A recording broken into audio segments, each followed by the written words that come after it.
I met her on a rainy Tuesday in late September, at a networking event I almost skipped. She stood out, not just because of her bright red coat or the way she laughed from the gut, but because she carried herself like the room owed her something. Her name was Lena, 32, entrepreneur, said she was building her dream business, something about sustainable fashion and community empowerment. She had that fire, smart, articulate, magnetic. You didn't just meet Lena, you noticed her. We talked for hours that night, about books, burnout, building things from scratch. She told me she didn't need a man but wanted a partner, someone who respected her hustle. I told her I wasn't trying to save anyone. We both smiled like we'd passed some kind of test. 2 months later, we were inseparable. Sunday mornings became ours. She moved in after 6. It felt natural, easy. We split the rent, the groceries, the chores. If I cooked, she did dishes. If she had a tough day, I poured the wine and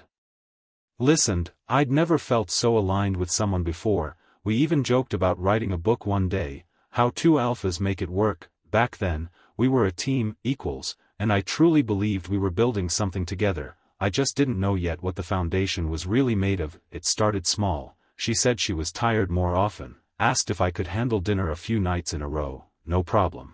I figured we all go through burnout. Then the dishes piled up, laundry sat for days, and when I gently offered to share the load, she sighed and said, "I'm doing the best I can, can't you just support me right now?" I did, of course I did. She quit her job 3 months later, said she was finally ready to pursue her dream full-time. It's now or never, she told me, eyes bright, voice shaking. I was nervous, money would be tight, but I believed in her, I believed in us, so I told her, go for it, I've got us. From that point on, I covered everything, rent, utilities, groceries. I added her to my health insurance, my streaming accounts, even upgraded our internet. For her online shop, I made her breakfast before she got out of bed and left notes on her desk telling her she was capable, that I was proud. She worked odd hours, said she needed space to create. I gave it. I cooked, I cleaned, I encouraged, I carried us. At first, I thought this was temporary, a season, not a sentence. I didn't realize I was slowly being written out of the script, while she was rewriting the story of us into the story of her. I didn't notice it right away. The shift was subtle, like a slow leak in a tire you don't realize is flat until you're on the rim. But over time, I stopped feeling like a partner and started feeling like staff. She was always too busy or too tired. When I had a rough day at work and tried to talk about it, she'd nod absent-mindedly while scrolling through her phone or say, "At least you have a job." Once, when I told her I was feeling burnt out, she actually rolled her eyes and said, "You think you're the only one with stress?" She stopped asking how I was doing, stopped noticing when I didn't sleep. If I was quiet, she didn't ask why. If I was upset, she said I was being negative. I started making excuses for her to friends. She's just focused, she's under pressure. But inside, I was cracking. I paid the bills, stocked the fridge, kept the lights on. I took care of her when she got sick, rubbed her back when she had anxiety attacks. But when I got the flu, she slept in the other room and ordered herself takeout. It hit me one night while folding her laundry after midnight. I wasn't her boyfriend anymore. I was a father figure with a credit card. It was a Tuesday night, I remember, because I'd made her favorite, rosemary chicken with lemon rice. She barely touched it, said she wasn't hungry, too stressed with launch prep.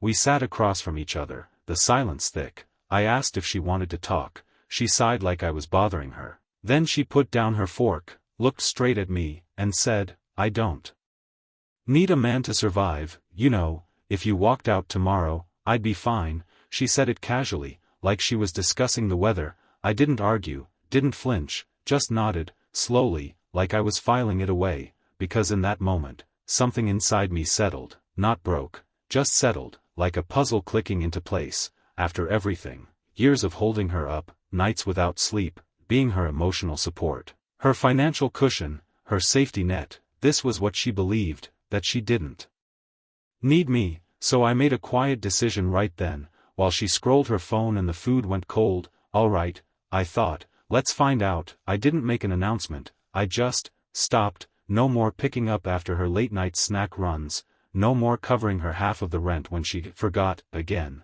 no more quiet grocery trips at 7 a.m. To restock the oat milk she liked, I let the fridge go empty, the dishes sat, the internet bill, hers now. At first, she didn't notice, she was too busy with whatever version of a launch she was pretending to have. Then the cracks started to show, her tone got sharper. Why isn't there anything in the fridge? Why is the Wi-Fi off?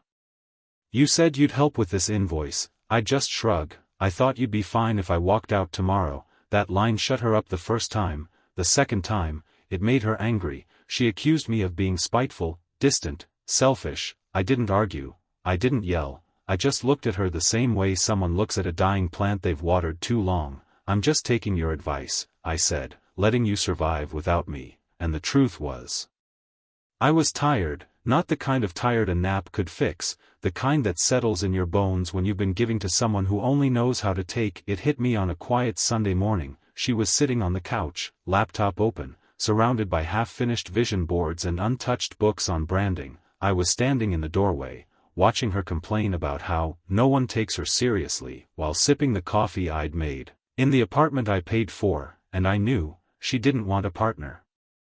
She wanted a sponsor, a steady hand to clean up the mess, fund the dream, and never ask for anything in return. I'm done, I said, softly. She looked up, startled. Done with what?